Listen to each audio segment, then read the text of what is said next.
तर ज्योतिबाच्या डोंगरावर भाविकांची यात्रेसाठी मोठी गर्दी झाली आहे। याचा आढावा घेतलाय आमचे प्रतिनिधी प्रताप नाईक यांनी।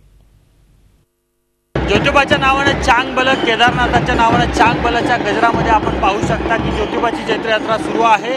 महाराष्ट्र, कर्नाटक, गोवा, आंध्र प्रदेश या राज्यातून मोठ्या संख्येने भक्त ज्योतिबा मंदिरावर दाखल झालेले आहेत। गेल्या 4 दिवसापासून भक्त या ज्योतिबा डोंगरावर डेरे दाखल झालेले आहेत। अनेक जण आज सकाळपासून सुद्धा या मंदिरात गर्दी केलेली आहे।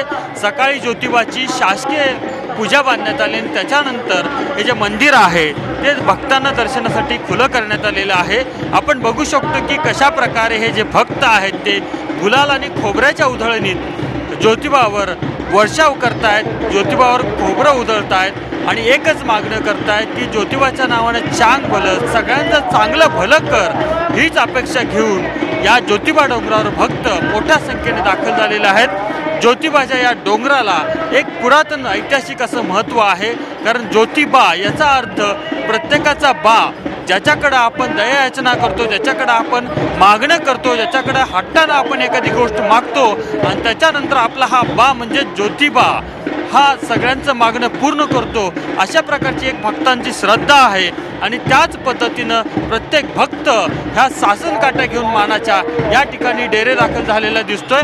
एकूणच आपण पाहतोय की या ज्योतिबाच्या मंदिर परिसरामध्ये तब्बल 1 लाखाहून अधिक भक्त मोठ्या संख्येनं दाखल झालेले आहेत आणि सकाळपासूनच या मंदिरात दर्शनासाठी भक्तांनी गर्दी केलेली आहे।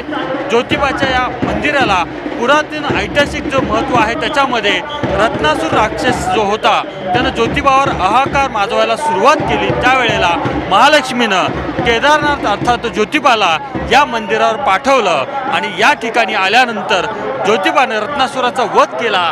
तो दिवस म्हणजे आजचा दिवस, आजच्या दिवसाचं विजयाचं प्रतीक म्हणून ज्योतिबावर ही चैत्रयात्रा दरवर्षी भरते आणि त्या चैत्रयात्रेला हजारोच्या संख्येने, लाखोच्या संख्येने भक्त आवर्जून ज्योतिबा मंदिरावर दाखल होतात। व्हिडिओ जर्नलिस्ट नितीन राजेचा प्रताप नाईक, झी मीडिया, ज्योतिबा, कोल्हापूर।